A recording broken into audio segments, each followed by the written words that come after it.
kalau bicara di tengah kota ya, dengan budget misalnya A sekian gitu ya. Nah, otomatis di kota besar kalau mau beli rumah dengan ukuran tertentu itu harganya pasti cenderung lebih tinggi. Nggak cuma jual beli properti. Sekarang, Rumah 123 bisa bantuin urusan KPR kamu. Lebih mudah, makin nyaman. Cobain cari KPR di Rumah 123. Satu tempat buat semua kebutuhan KPR. Dari nyari, ngajuin KPR, sampai pindah KPR, bisa. Ngajuin KPR di Rumah 123, tahu beres aja. Karena kami selalu ada buat kamu.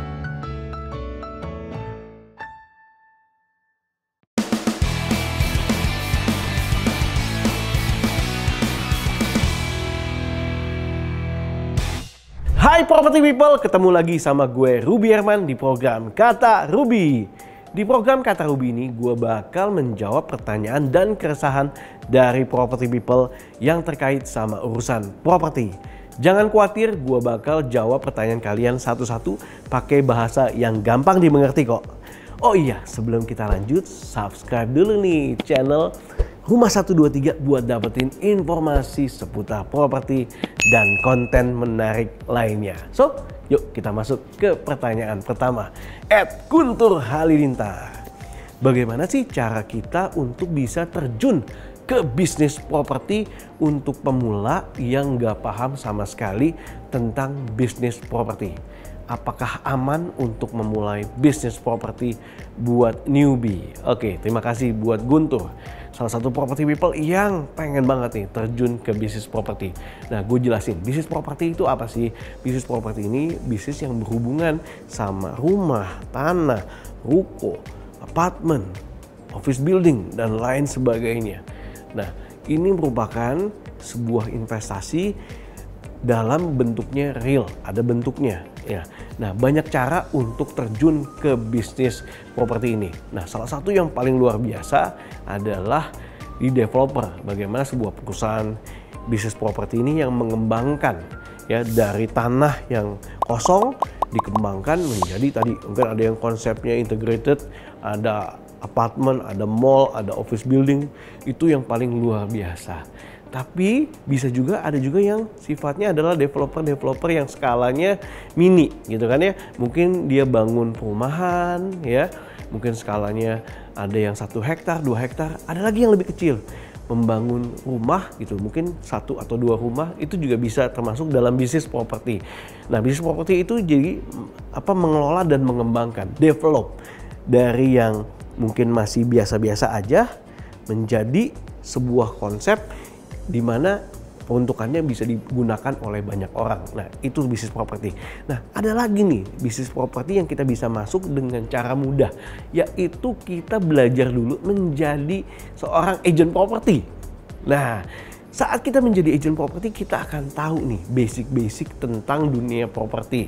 Nah, bagaimana sertifikat, kemudian bagaimana izin mendirikan bangunan, kita bisa mencari tahu lewat basicnya dulu sebagai seorang agent property. Di mana seorang agent property kita bisa membantu nih untuk menemukan penjual dan pembeli ya, membantu untuk negosiasi, ketemuin si penjual sama pembeli. Kita bisa bantuin developer untuk bantuin memasarkan propertinya kepada si pembeli. Nah, itu cara paling mudah untuk masuk ke bisnis properti sebagai pemula. Yang pemula kan itu awalnya nggak paham sama sekali kan. Nah, lewat kita terjun dulu gini, ya kan, kita tahu dulu nih tentang bisnis properti. Dan apalagi menjadi agent properti menurut saya modalnya minim sekali, ya kan. Silakan bisa bergabung di kantor-kantor agent properti yang ada di kota Anda, yang dekat dengan tempat tinggal Anda.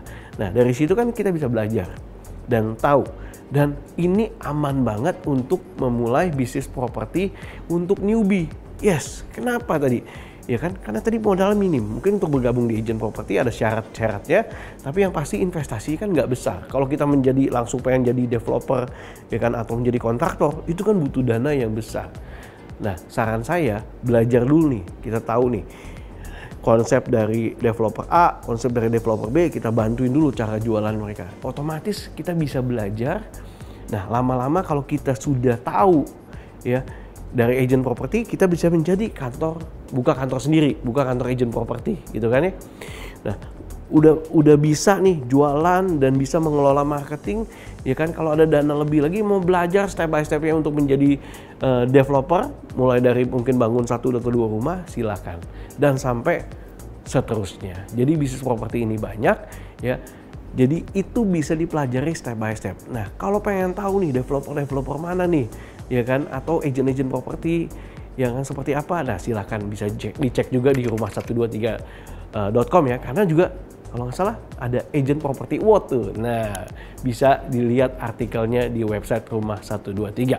Nah, buat property people yang pengen nanya juga, langsung aja tulis pertanyaan kalian di kolom komentar video ini, dan jangan lupa sertakan nama IG kalian karena gue bakal pilih beberapa pertanyaan buat dibacain di setiap episodenya. Jangan lupa mention account IG gue @rubyherman karena ada hadiah menarik menanti kalian.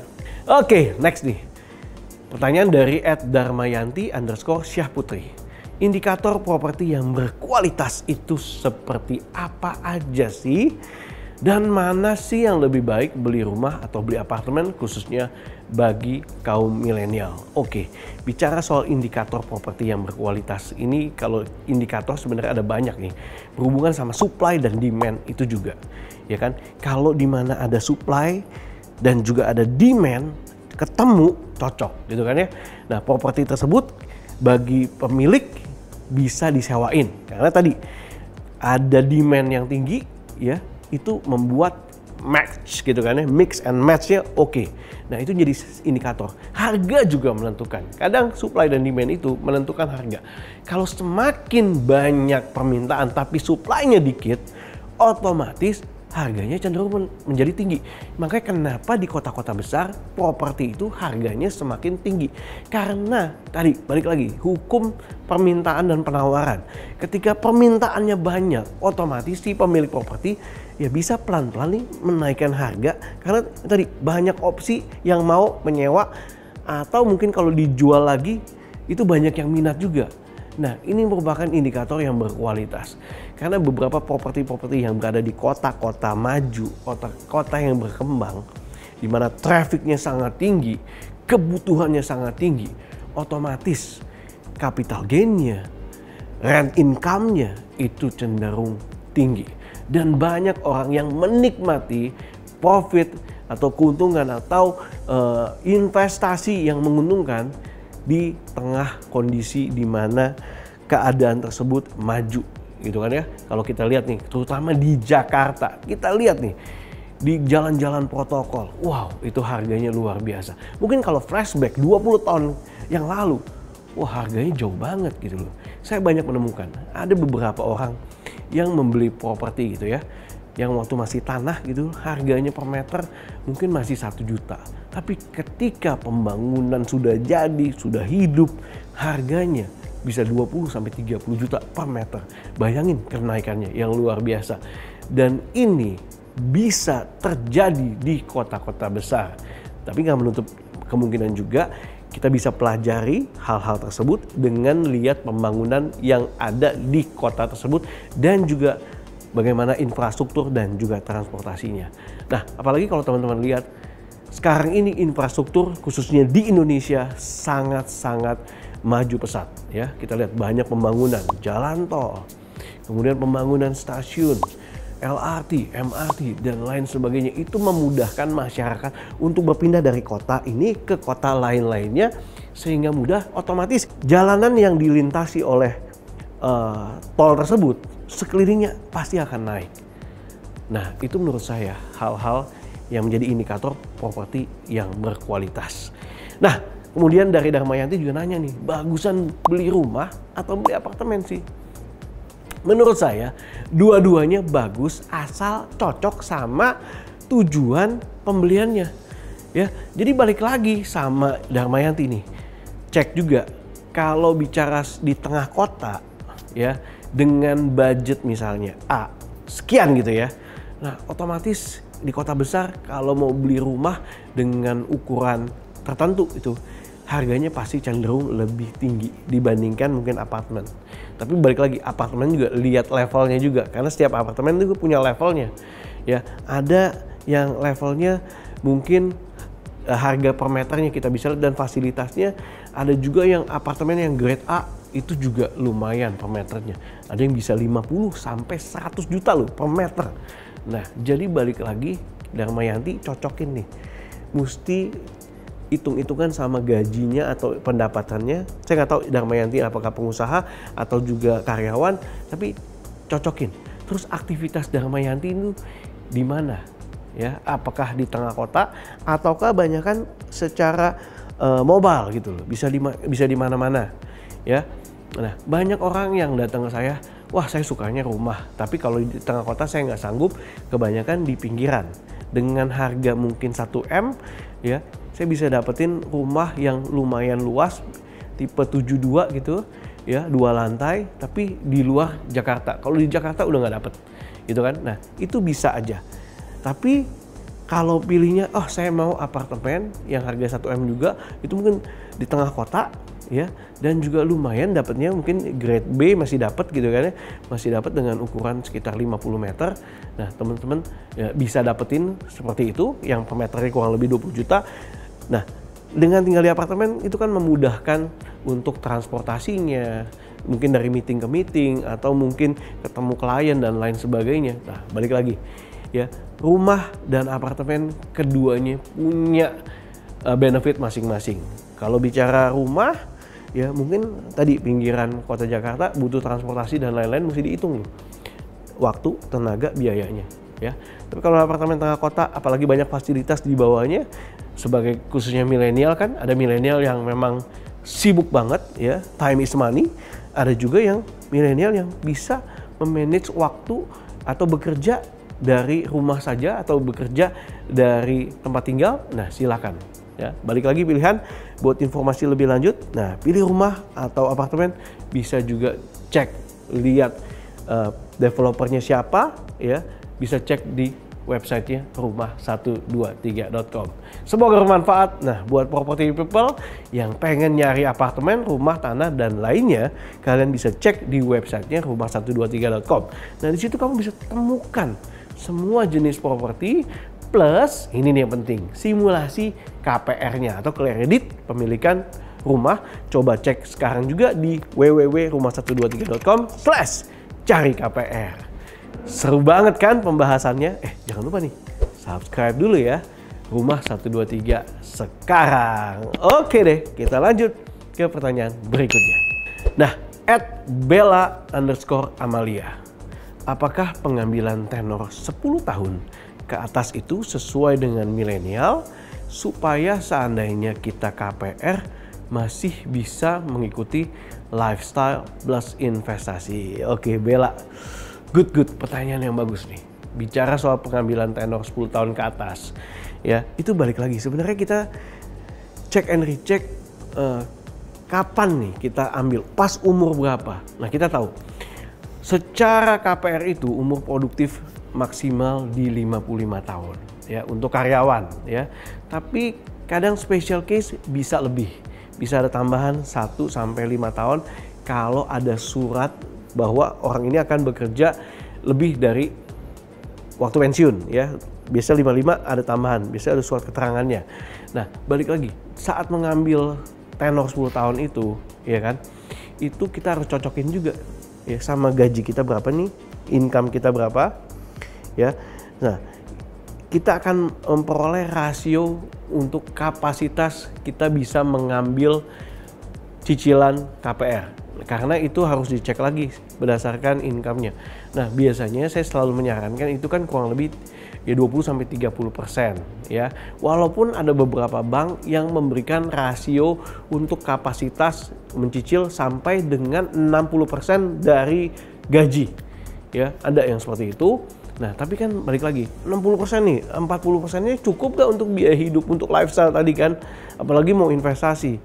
Nah, makanya dengan kita ngatur nih, otomatis, jadi kalau misalnya kita punya gaji 100%, ya kan, kita anggarin 20%, otomatis kita pilih dari 20% kapasitas itu yang buat cicilan. Nah, kita menentukan nih, cicilannya seperti apa. Kalau semakin panjang cicilannya, memang semakin bagus karena cicilannya kan makin ringan gitu kan ya. otomatis kita punya spare ya. Kalau kita alokasi 20%, artinya 80% itu kita bisa atur budgetingnya. Mau berapa persen nih lifestyle? Apakah 20% juga buat lifestyle, 10% lagi buat atur investasi, dan sisanya biaya hidup dan lain-lain. Ingat loh, karena life must go on gitu kan ya. Biaya itu pasti ya. Income itu bisa dalam pekerjaan kan kadang bisa juga nggak menentu. Lebih baik kita atur posisinya yang nyaman, yang aman ya, dengan mengalokasi misalnya KPR 20%, sehingga kita bisa punya ya nafas yang panjang dalam membayar tenor cicilan. Ya, cocok atau enggaknya balik lagi tergantung case by case ya, apalagi sebagai milenial ya, masih punya waktu yang lumayan. Karena kan biasanya milenial 40 tahun misalnya kan. Nah, otomatis kalau ke 55 masih ada waktu 15 tahun. Nah, gunakan tenor ini dengan bijak. Dan biasanya juga kalau udah lewat dari 5 sampai 10 tahun, ada kesempatan untuk pembayaran kayak misalnya pelunasan ke KPR. Tapi case by case, tergantung sama perjanjian di agreement dari tenor tersebut gitu kan, dari KPR tersebut yang tenornya berapa mau dicepetin kalau dilihat ada perjanjiannya, sehingga kita bisa nyaman, bisa mengikuti lifestyle, bisa juga beli investasi di tempat lainnya. Oke Bella, semoga bermanfaat. Kalau masih ada bingung-bingung, jangan lupa tulis aja di kolom komentarnya YouTube atau Instagramnya Rumah 123. Nah, kalau mau investasi properti tentunya harus cari tahu sebanyak-banyaknya tentang properti. Di YouTube Rumah 123 kalian bisa tonton program Property Insight. Nah, ini penting banget nih, yang membahas informasi dan juga perkembangan bisnis seputar properti supaya kamu lebih melek sama investasi. Oke, property people, terima kasih banget ya udah nonton episode ini. Kalau ada pertanyaan apapun seputar properti, tulis aja di kolom komentar di bawah ini atau Instagramnya Rumah 123 ya. Jangan lupa sertakan nama akun IG kalian dan mention akun Instagram gue juga @rubyherman.